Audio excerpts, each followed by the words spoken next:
Kerala won the KSRTC trademark war. You do know what it is, right?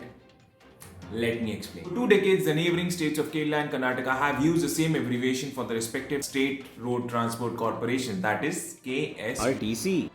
After a 7-year legal battle for the trademark, Kerala has announced that the trademark's registry final verdict on Wednesday gave it the right to use the abbreviation KSRTC.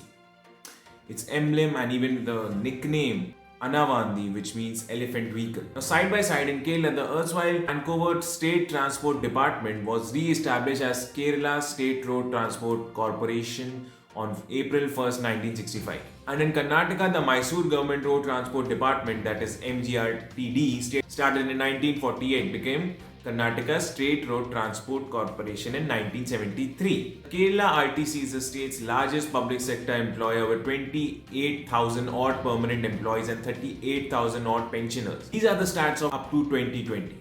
But trade unionism and mismanagement have caused it major loss. The previous LDF government spent rupees 5,000 crore in 5 years to meet salary and pension bills. The two RTCs have been operating services to each other's state for decades. They use the same space for parking, operations, and even booking offices. Now let's look at how Kerala won this.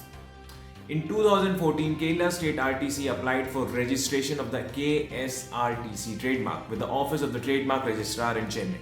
After getting it registered, it served a notice to the Kerala RTC against the use of trademark. The Kerala RTC approached the state trademark registrar, which pointed out the name has already been registered by the Karnataka RTC. Now, Kerala eventually won by relying on the Section 34 of the Trademark Act's deal with the first user rule, that is, if you did it first, it's yours. It provides that a proprietor of a trademark does not have the right to prevent the use by another party of an identical or similar mark that user commenced prior to the user or date of registration of the proprietor. As Kerala RTC was the first user from 1965, it got the right established to use that trademark.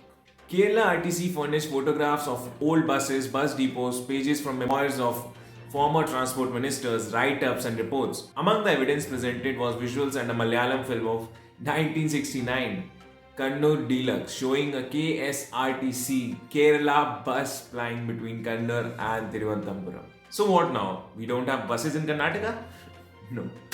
Kerala Transport Ministry Anthony Raju's office issued a statement saying that the Registrar of Trademarks has ruled in the Kerala RTC's favor. On Friday, Karnataka SRT issued a statement saying the reports are factually incorrect, as we have not received any such notice or order from the Central Trademark Registry as claimed until today. Karnataka Deputy Chief Minister and Transport Minister Lakshman Sabdi said that without any notice from the Controller General of Patents, Design and Trademark, we can't go ahead with Kerala's claim. We will discuss with the KSRTC legal team and explore all possibilities. Wow, I never thought there would be such a fight for a trademark. Anyways, that's all for today. This is Abhigyan Singh from Bangalore 24/7. Thank you.